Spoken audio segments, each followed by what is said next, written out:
"I'm embarrassed to introduce you to my family," she confessed before the breakup, "so I quietly started over in a new city.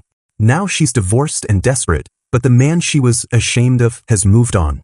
Hey folks, before we jump into the video, please consider subscribing and giving a thumbs up if you're excited for more stories like this. Thank you. Let's dive in. Monica and I met through mutual friends at a Phoenix house party 4 years ago, and for the first year, everything felt perfect.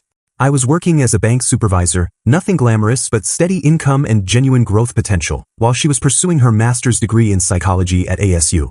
We'd spend weekends hiking Camelback Mountain, trying new restaurants in Old Town Scottsdale, and talking about building something real together. I thought we wanted the same things: a solid relationship based on trust, shared values, and genuine partnership. What I didn't realize was that Monica came from a completely different world, one where your worth was measured by your last name, your college pedigree, and whether you knew the difference between a sommelier and a regular wine waiter. Her family lived in Boston's Back Bay, the kind of neighborhood where parking spots cost more than most people's rent. Her father was a federal judge, her mother sat on 3 different charity boards, and her siblings were all following the family tradition of prestigious careers. Her older brother David was a surgeon at Mass General, and her sister Catherine was a corporate attorney at some white shoe firm. They operated in social circles where everyone had summer houses, winter houses, and opinions about which country clubs had gone downhill since accepting new money members. The first red flag should have been how she talked about introducing me to her family. "My parents can be pretty difficult," she'd say whenever the subject came up. "They have strong opinions about everything. Maybe we should wait until things are more serious." 4 years in, we were living together, but somehow we were never serious enough for me to meet her parents. Meanwhile, I'd introduced her to my family after 6 months, and she charmed everyone at Sunday dinners and barbecues, though I noticed she never talked about those visits when her college friends called. The criticism started slowly, almost like gentle suggestions. "Maybe you could try shopping somewhere other than Target," she said one day, eyeing my polo shirt. "There's nothing wrong with Target," I replied. "I know, but image matters sometimes, especially in professional settings." Professional settings where I was already earning promotions and respect from colleagues who cared more about work ethic than designer labels, but I started shopping at slightly more expensive stores anyway, thinking she was trying to help me advance my career. Then came the car comments. "Have you thought about upgrading your Honda?" she asked while we were driving to dinner. "It runs fine and it's paid off." "I know, but people notice what you drive. It says something about your priorities." My priorities were financial stability and practical decisions, but apparently those weren't the right priorities for someone dating into Boston aristocracy. The grammar corrections were the worst part. She'd interrupt conversations to gently correct my pronunciation or suggest alternative words that sounded more educated. "Actually, it's regardless, not irregardless," she'd say in front of her friends, smiling like she was being helpful instead of humiliating. Her college friend Veronica was the worst influence. Rich girl from Connecticut who'd never worked a day in her life but had strong opinions about everyone else's choices. During video calls, I'd hear Veronica making comments in the background, "Girl, you're still with the bank guy?" I thought that was just a phase. Monica would laugh and change the subject, but I noticed she never defended me or corrected Veronica's dismissive tone. The family gatherings started happening without me. Birthday dinners, holiday celebrations, even casual barbecues that she'd mention casually after the fact. "Oh, we had dinner at my parents' last night," she'd say like it was no big deal. How come I wasn't invited? It was just family stuff. Super boring political talk. You would have hated it. But her Instagram stories told a different version, showing elaborate family dinners with extended relatives, family friends, and people who looked exactly like what central casting would order for wealthy Boston socialites. Everyone laughing, toasting, looking like they belonged in a Ralph Lauren advertisement while I was home watching Netflix, thinking my girlfriend was studying for exams. The worst part was watching her personality change around her family and college friends. On the phone with them, she'd use this different voice, dropping references to art galleries, wine regions, and cultural events we'd never discussed. She'd mention restaurants we'd never been to and activities we'd never done, creating this alternate version of her life where I apparently didn't exist. Who was that? I'd ask after particularly long conversations with her sister. Just catching up on family drama. Catherine's dating some hedge fund guy now. Her family loves him. Always someone else's family loving someone else, never her family having any interest in meeting me. The breaking point came when I discovered Monica had attended her cousin's engagement party without even mentioning it was happening. I found out through Instagram, scrolling through her stories and seeing photos of this elaborate garden party at some country club with her entire extended family. Monica was there in a dress I'd never seen, laughing with relatives I'd never met, holding champagne flutes and posing for group photos like she was living her best life. Not a single mention of it to me, not even a casual, "my cousin got engaged," conversation after the fact. When I confronted her that evening, she initially tried to play it off as no big deal. "It was just a family thing, Ryan. Really boring stuff. You wouldn't have enjoyed it." But I pressed harder this time, and that's when everything came pouring out like a dam finally bursting. The tears started first, then the confessions that she'd been holding back for months, maybe years. "I'm embarrassed, okay?" she sobbed, mascara streaking down her cheeks. "I'm embarrassed to bring you around my family because you don't fit in with them. They ask questions about your education, your family background, your career prospects, and I don't know what to tell them." The honesty was brutal, but at least it was finally honest. "So you've been lying to them about me?" "Not lying exactly, just avoiding details that would make them judge you unfairly." "Judging me unfairly for having parents who worked regular jobs and a degree from a state school instead of Harvard. What have you told them exactly?" She wiped her eyes, looking anywhere but at me. "They know you work at a bank. They just don't know what level, and when they ask about your family, I kind of changed the subject. Monica, we've been together 4 years. What did you think would happen eventually? I kept hoping things would change, that maybe you'd get promoted to something that sounded more impressive, or that my parents would just accept you for who you are. More impressive than supervising lending operations at the third largest bank in Arizona, apparently." "And Blake?" I asked, because I'd noticed the name appearing more frequently in her conversations lately. Her face went white. "How do you know about Blake?" "You've mentioned him 3 times this week. Blake said this, Blake thinks that. Blake's opinion on wine regions. So who is Blake and why should I care what he thinks?" The silence stretched between us before she finally spoke. "Blake is someone I met at Catherine's birthday dinner last month. He's a third-year law student at Harvard. His family knows my family." Of course he was. Harvard law student from the right family with the right connections and probably the right trust fund. And nothing. We just talked. He understands the world I come from, the conversations my family has, the expectations they have. The world she came from, but apparently I never could. What expectations exactly? "Ryan, my grandmother specifically asked me not to bring you to the family reunion next month. She said it would be uncomfortable for everyone involved." The words hit like a physical blow. Her grandmother, whom I'd never met, had made a specific request to keep me away from family events. Uncomfortable how? Because you wouldn't understand the conversations, the references, the way we interact with each other. Blake gets it. When my father talks about federal court cases, Blake can actually contribute something meaningful. When my mother mentions the charity board politics, Blake understands the social dynamics. When my uncle discusses investment strategies, Blake can hold his own. Every word felt like another knife. I wasn't just being excluded, I was being systematically replaced by someone who could play their social games better. So this is about Blake now? This is about me finally being honest about what I need in a partner. Someone who can elevate me instead of holding me back. Someone my family respects instead of tolerates. Holding her back. 4 years of supporting her through graduate school, listening to her stress about thesis deadlines, helping her practice presentations, and I was holding her back. "Ryan, I love you, but love isn't enough anymore. I need someone who fits into my world, who makes me proud when I introduce him, who my family actually wants to spend time with." She was crying harder now, but pushing through it like she'd rehearsed this speech. "Blake makes me feel sophisticated. When we talk, I feel like the educated, cultured woman my family raised me to be. With you, I feel like I'm pretending to be someone simpler than I actually am." The cruelest part was how she made it sound like she was doing me a favor by being honest. Like breaking my heart was some kind of gift I should appreciate. I can't keep being ashamed of my relationship, Ryan. It's not fair to either of us. So what happens now?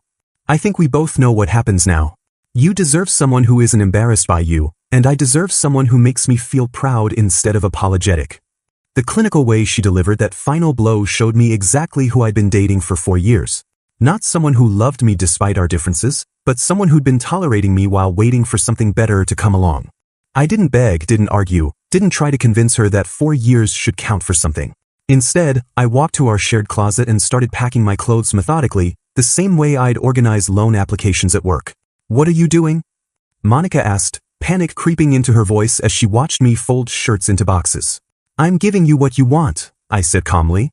"If you're embarrassed by me, then you should find someone who makes you proud instead of apologetic." She followed me around the apartment as I gathered my belongings, suddenly switching tactics. "Ryan, we don't have to break up. Maybe we could just take some time to figure things out. Time to figure out what? You've already figured out that I'm not good enough for your family. That I don't fit into your world. That Blake is everything I'm not. I loaded my car with 3 years of shared memories reduced to cardboard boxes and drove straight to my sister Jenny's house in Tucson. She took one look at my face and made up the guest bedroom without asking questions. 2 days later, while Monica was probably explaining to her family why the embarrassing boyfriend was finally gone, I was on the phone with my bank's HR department. "Ryan, we've actually been hoping you'd consider a transfer," my regional manager said. "We've got a branch manager position opening in Sacramento. Significant salary bump, full management responsibilities. Interested?" Within 2 weeks, I was living in California with a $20,000 raise and my own team to supervise. Turned out, removing the constant stress of feeling inadequate was exactly what my career needed. I threw myself into the work with energy I'd forgotten I had, implementing new customer service protocols that increased client satisfaction by 30% in my first quarter. My regional director started calling me his problem solver, and suddenly I was being invited to strategy meetings where my opinions actually mattered, leading to my promotion to regional supervisor within 18 months. Sacramento felt like breathing after years of holding my breath. I enrolled in evening business classes at UC Davis, started rock climbing at a local gym, and joined a hiking group that actually appreciated my knowledge of Arizona trails. For the first time since college, I felt like I was becoming the person I was supposed to be instead of shrinking myself to fit someone else's comfort zone. That's where I met Nina. She was belaying for a friend at the climbing gym when I noticed her giving perfect technical advice to a struggling beginner. Turns out she was a veterinarian, had just moved to Sacramento for a job at the region's largest animal hospital. Smart, funny, confident without being pretentious, and when I mentioned I was from Arizona, she got excited about comparing desert hiking stories instead of asking what my parents did for a living. "Most people think the desert's boring," she said over coffee after our first climb together. "They don't understand how much life exists in places that look empty." She was talking about landscapes, but it felt like she was describing me too. Meanwhile, social media kept me updated on Monica's fairy tale ending whether I wanted to see it or not.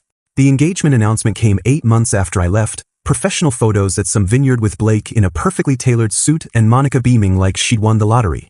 The wedding was everything she dreamed of, elaborate Boston ceremony that made the society pages, complete with horse-drawn carriages, a string quartet, and probably more money spent on flowers than I made in 6 months. Blake Wellington Adams and Monica Elizabeth Hartwell united in matrimony at the historic Fairmont Copley Plaza. Read the newspaper announcement that my mom unfortunately decided to send me.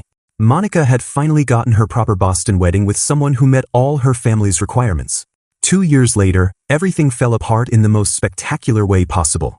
I was reading financial news over breakfast when I saw a headline that made me choke on my coffee. Harvard law graduate charged with client trust fund theft, flees country before arrest. Blake Wellington Adams had been running an elaborate scheme, stealing from elderly clients' trust funds to finance his own lifestyle and his law practice that existed mostly on paper. The FBI estimated he'd embezzled over $2 million before disappearing, probably to some non-extradition country with accounts full of stolen money. The scandal was massive, front-page news in Boston with details about how Blake had used his family connections and Harvard credentials to gain clients' trust before systematically robbing them blind. Monica's name appeared in every article as his wife, the woman who'd benefited from the stolen funds without apparently knowing their source. Her perfect marriage to her sophisticated, cultured, family-approved husband had turned into a public humiliation that destroyed everything she'd spent years trying to build. The family that had embraced Blake as their ideal son-in-law suddenly found themselves associated with federal crimes and elderly abuse, and from what I heard through mutual friends, they distanced themselves from Monica faster than stock prices falling during a market crash. Monica's perfect life collapsed completely. She lost her graduate school funding when the university discovered she'd been living off stolen money, her degree program terminated, and her social circle evaporated overnight. The Boston elite who'd welcomed her as Blake's wife suddenly treated her like radioactive waste, and she moved back to Phoenix alone, taking a retail job at Nordstrom to pay the legal bills Blake had left behind. Meanwhile, I was presenting at a regional banking conference in Las Vegas, discussing growth strategies that had made my branch the most profitable in Northern California. Nina was there supporting me, proud to watch me speak to an audience of industry professionals who respected my insights about market expansion and customer retention. We were celebrating with my colleagues afterward when I heard a familiar voice behind me. "Ryan? Ryan, is that really you?" I turned around to find Monica standing there looking like a completely different person. Gone was the confident woman who'd been embarrassed by my background. This version looked hollow, desperate, wearing a dress that hung loose like she'd lost significant weight from stress. "Monica, what are you doing here? I've been trying to find you for months. Your sister wouldn't give me your number, your old workplace said you'd transferred, and your parents." She trailed off, probably remembering how she treated my family. "I even went to their house, but your dad told me you'd moved on and I should do the same." "Good for my dad. How did you find me here?" "I saw the conference posting online about your presentation. Regional Supervisor Ryan Matthews discussing innovative banking strategies. I couldn't believe it was you." She was staring at me like I was some exotic species she'd never seen before. Professional success apparently looked good on me. "Ryan, I need to talk to you privately. It's really important." Nina appeared beside me then, sliding her arm through mine naturally. "Hey, how'd the networking go?" she asked, then noticed Monica's desperate expression. "Oh, sorry, I didn't mean to interrupt." "Nina, this is Monica, someone from my past," I said, watching Monica's face process that introduction. Someone from my past, not my ex-girlfriend, not someone who'd mattered, just a former acquaintance. "Monica, this is Nina, my girlfriend." Monica's composure cracked visibly. "Your girlfriend? How long have you been together?" "About 1.5 years," Nina answered warmly, completely unaware of the historical tension. "Ryan's told me so much about Phoenix. We're actually planning to visit his family next month." The contrast wasn't lost on any of us. Nina was excited to meet my family while Monica had spent 4 years avoiding the same introduction. "Could we please talk privately?" Monica pressed, her voice getting higher and more desperate. "Just for 5 minutes. There are things you don't understand about what happened with Blake, about why I made the choices I made." "I understand perfectly," I said calmly. "You chose someone who impressed your family over someone who loved you genuinely. How did that work out?" Her face crumpled. "It was a disaster, Ryan. Blake wasn't who any of us thought he was. He fooled everyone, including me. My family realizes now that they were completely wrong about you, about what really matters in a person." Too little, too late, but she kept going. "My father said something last week that broke my heart. He said you probably had more character in your little finger than Blake had in his entire body. He said they should have given you a real chance instead of judging you based on superficial things." "That's nice of him to say. Ryan, please. I know I destroyed everything good between us, but I've learned what real stability and character actually mean. You were everything I needed, and I was too stupid and shallow to see it."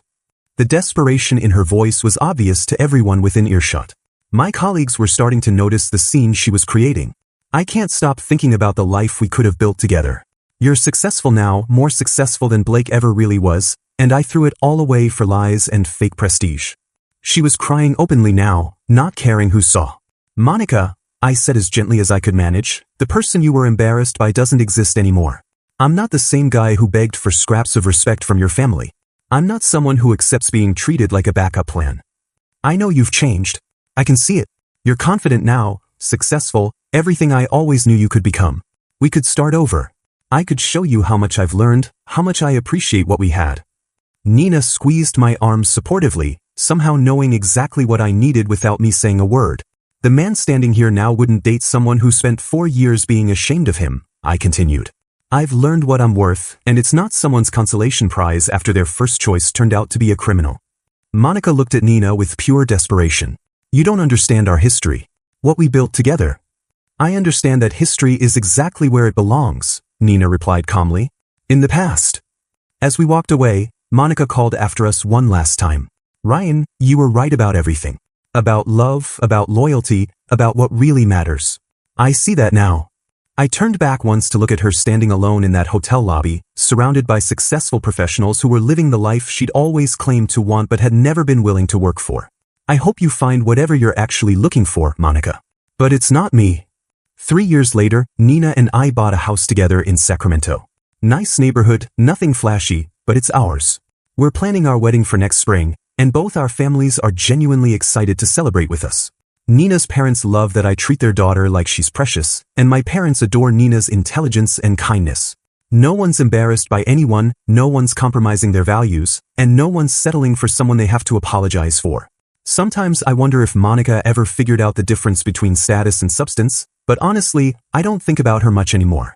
When you're with someone who makes you feel proud instead of inadequate, the past stops mattering.